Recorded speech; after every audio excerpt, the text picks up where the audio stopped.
ጤና ይስጥልኝ ክቡራን ተመልካቾቻችን ከኢሳት ነጻ የህዝብ ሚዲያ ኢሳት ዲጂታል ተጀምሯል። ከዜናዎቹ ጋር ትዕግስት ተስፋዬ ነኝ። አብራችሁን ነው።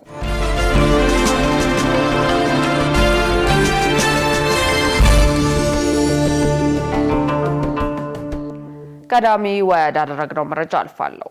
አፍሪካ ከፈጣኑና ተለዋዋጩ ዓለም ጋር እንድትጓዝ በተባበረ ክንድ መስራት ያስፈልጋል ተባለ። አፍሪካ ያላትን ሀብት ተጠቅማ በፍጥነት ከሚጓዙና ተለዋዋጭ ከሆነው ዓለም ጋር አብራ እንድትጓዝ በተባበረ ክንድ መስራት ያስፈልጋል ሲሉ የአማራ ክልል ርዕሰ መስተዳድር አረጋ ከበደ ተናግረዋል። በአፍሪካ የሰላምና ጸጥታ ጉዳዮች ላይ ትኩረቱን ያደረገው 11ኛው የጣና ፎረም በባህር ዳር ከተማ መካሄድ ጀምሯል። በፎረሙ የአማራ ክልል ርዕሰ መስተዳድር አረጋ ከበደንና የውጭ ጉዳይ ሚኒስትር ዶክተር ጌዲዮን ጢሞቴዎስን ጨምሮ የተለያዩ ሀገራት ዲፕሎማቶች፣ አምባሳደሮች፣ ምሁራንና የዘርፉ ተመራማሪዎች ተገኝተዋል። የጣና ፎረም ፈጣንና ተለዋዋጭ በሆነው የዓለም ስርዓት ውስጥ ሆነን ነው የምናስተናግደው ያሉት ርዕሰ መስተዳድሩ አፍሪካ የጉዳዩ ተሳታፊና እጣ ፋንታዋን የምትወስንበት ለማድረግ ይረዳል ብለዋል። አፍሪካ በርካታ ወጣት የሰው ኃይልና እምቅ የተፈጥሮ ሀብት ያላት በመሆኑ ያንን ተጠቅማ ከፈጣኑና ከተለዋዋጩ ዓለም ጋር አብራ እንድትጓዝ ለማስቻል በተባበረ ክንድ መስራት አለብን ሲሉ አሳስበዋል። ፎረሙ አፍሪካ በተለዋዋጩ ሉዓላዊ ስርዓት በሚል መሪ ሀሳብ በ3 መድረኮች ይካሄዳል። የቱሪዝም ረቂቅ ፖሊሲ መዳረሻዎችን በማስፋት ለዘርፉ እድገት ከፍተኛ ሚና እንዳለው ተገለጸ። በአዲስ መልክ ተዘጋጅቶ የቀረበውና በዚህ ዓመት የሚጸድቀው የቱሪዝም ረቂቅ ፖሊሲ የቱሪዝም መዳረሻዎችን በማስፋት የዘርፉን እድገት ለማስቀጠል ሚናው የጎላ መሆኑን የቱሪዝም ሚኒስትር ዴኤታ ስለሺ ግርማ ተናግረዋል። ሚኒስትር ዴኤታው አክለው የቱሪዝም ረቂቅ ፖሊሲ ዝግጅት ተጠናቆ ለሚመለከተው አካል እንዲጸድቅ መላኩንም ገልጸዋል። አዲሱ የቱሪዝም ረቂቅ ፖሊሲ በዘርፉ ያሉ ዓለም አቀፋዊ ሁነቶችን ታሳቢ በማድረግ የተዘጋጀ ሲሆን ኢትዮጵያ ከአፍሪካ ተመራጭ የቱሪዝም መዳረሻ ሀገራት መካከል አንዷ ለማድረግ እየተሰራ ያለ ማዕቀፍ ነው ብለዋል። ከዚያ ጋር ቆይታ ያደረጉት ሚኒስትር ዴኤታው እንደገለጹት አዲሱን የቱሪዝም ፖሊሲ በመተግበር የቱሪዝምን እድገት ይበልጥ ማስቀጠል የሚኒስትሩ የበጀት ዓመቱ ዋነኛ እቅድ መሆኑን አስረድተዋል። በበጀት ዓመቱ አብዛኞቹ የቱሪስት መዳረሻዎች ተጠናቀው ለአገልግሎት ክፍት እንደሚሆኑም አቶ ስለሺ ተናግረዋል።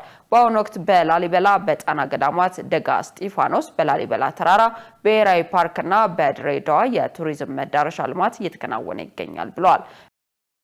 በአዲስ አበባ ከተማ ወንዞችን የሚበክለው አብዛኛውን ፍሳሽ ቆሻሻ ከመኖሪያ ቤቶች የሚወጣ መሆኑን የአካባቢ ጥበቃ ባለስልጣን ገለጸ። ችግሩ በፋብሪካዎችና በአገልግሎት ሰጪ ተቋማትም ጭምር መኖሩ የተገለጸ ሲሆን ይህም በፍሳሽና በደረቅ ቆሻሻ አወጋገር ላይ ተገቢውን ትኩረት ካለመስጠት በሚከሰት ውስንነት የሚከሰት መሆኑ ተመልክቷል። ሰላማዊት ሙሉጌታ።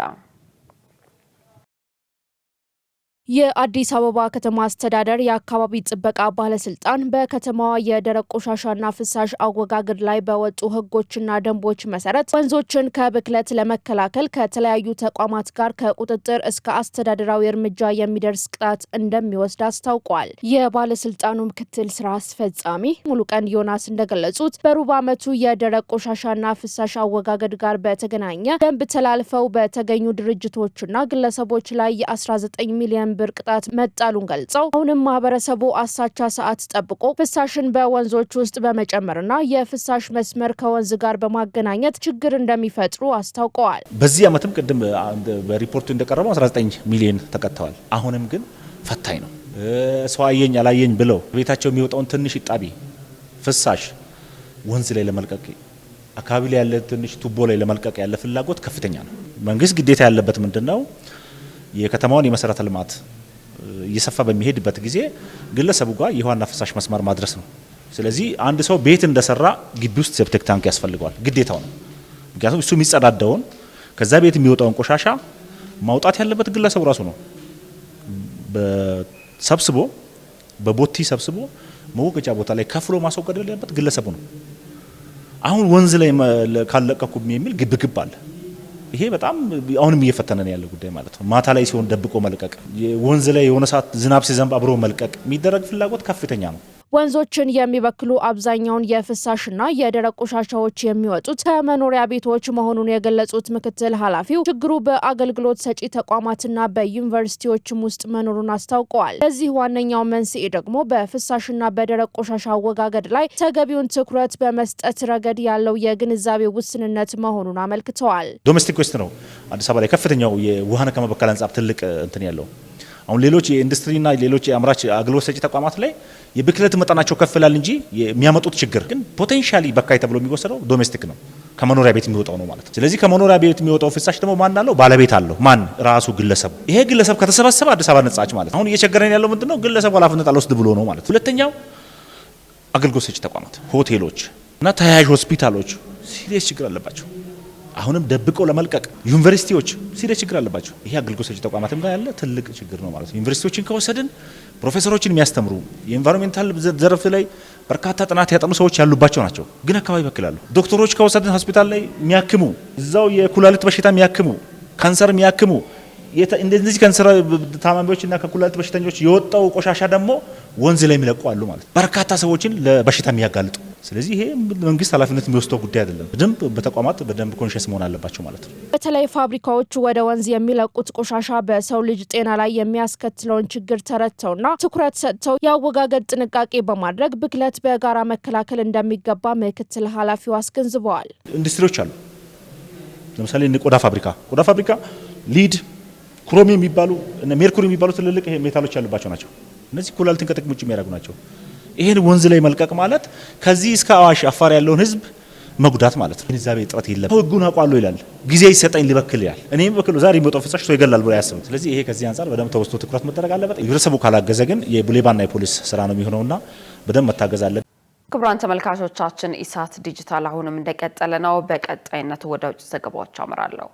በአይቮሪ ኮስት ፕሬዝዳንት ኦታራ ለአራተኛው የስልጣን ዘመን ለመወዳደር ከወሰኑ በኋላ ፖለቲካዊ ውጥረት ጨምሯል ተባለ። በቅርቡ ከ700 በላይ የሚሆኑ ሰልፈኞች ሲታሰሩ 50ዎቹ ደግሞ የ3 ዓመት እስራት ተፈርዶባቸዋል። ዮሐንስ ተስፋ በአይቮሪ ኮስት በምርጫ ቅስቀሳ ወቅት የሚደመጠው የከበሮ ምትና ጉልበት የተሞላበት ጭፈራ ከቅዳሜው ፕሬዝዳንታዊ ምርጫ በፊት ከሚታየው የፖለቲካ ውርጠት ጋር በእጅጉ ይቃረናል።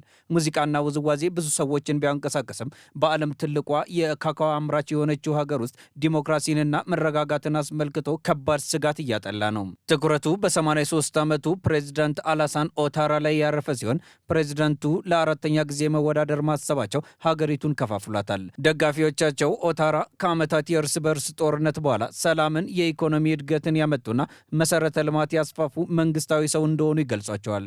ተቺዎቻቸው ግን ህገ መንግስቱ እጩነታቸውን ቢፈቅድም እንደገና ለመወዳደር መወሰናቸው የዲሞክራሲ መርሆዎችን እንደ መካድ ይቆጠርባቸዋል ይላሉ። በነጻነት እንድንቃወም አይፈቅዱልንም። ሰልችቶኛል። እዚህ የመጣ ነው ሁከትን ለመፍጠር ወይም ሱቆችና የንግድ ተቋማትን ለማውደም አይደለም። በሰላም ለመቃወም ብቻ ነው የፈለግነው።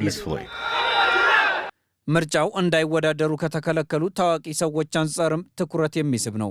የተቃዋሚ መሪ የሆኑት ቲንቻንግቲያም በኤፕሪል ወር ላይ የፈረንሳይ ዜግነት ሲያገኝ የአይቮሪ ኮስት ዜግነቱን አጥቷል በሚል በፍርድ ቤት ውሳኔ ከምርጫው ተባረዋል። ይህንን ውሳኔ እርሳቸው አይቀበሉትም። የቀድሞው ፕሬዝዳንት ሎራን ባግቦ በአንድ ወቅት የኦታራ ትልቁ ተቀናቃኝ የነበሩት እንደ አውሮፓውያኑ በ2018 በፈጸሙት የወንጀል ጥፋት ምክንያት እንዳይወዳደሩ ተከልክለዋል። አንዳንድ ሰዎች ወጥተው ድምፅ ለመስጠት ይፈራሉ። ሌሎች እንደተናደዱና ወጥተው ድምፅ እንደማይሰጡ ይናገራሉ። አንዳንዶቹ ደግሞ ሁሉንም ነገር ማውደም እንዳለብን ይናገራሉ። እንዲያውም አንዳንዶች እጩነቴን እንድሰርዝ ይደውሉልኛል። ነገር ግን እጩነቴ ከሰረዝኩ ማን ለውጥ ያመጣልናል? እንደ አውሮፓውያኑ አቆጣጠር በ2010 ኦታራ ሽንፈታቸውን ለመቀበል ፈቃደኛ ባለመሆናቸው ከ3000 በላይ ሰዎችን ለሞት የዳረገና የሀገሪቱን ታሪክ ጥላሸት የቀባ ድህረ ምርጫ ሁከት ተቀስቅሷል። በአሁኑ ምርጫ ኦታራ 4 ተፎካካሪዎች አሉባቸው። ከነዚህም መካከል የቀድሞዋ ቀዳማዊት እመቤት ሲሞን ባግቦ ይገኙበታል። እርሳቸውም ራሳቸውን እንደ ቁጡ ተቃዋሚ መሪና የጽናት ምልክት አድርገው አቅርበዋል።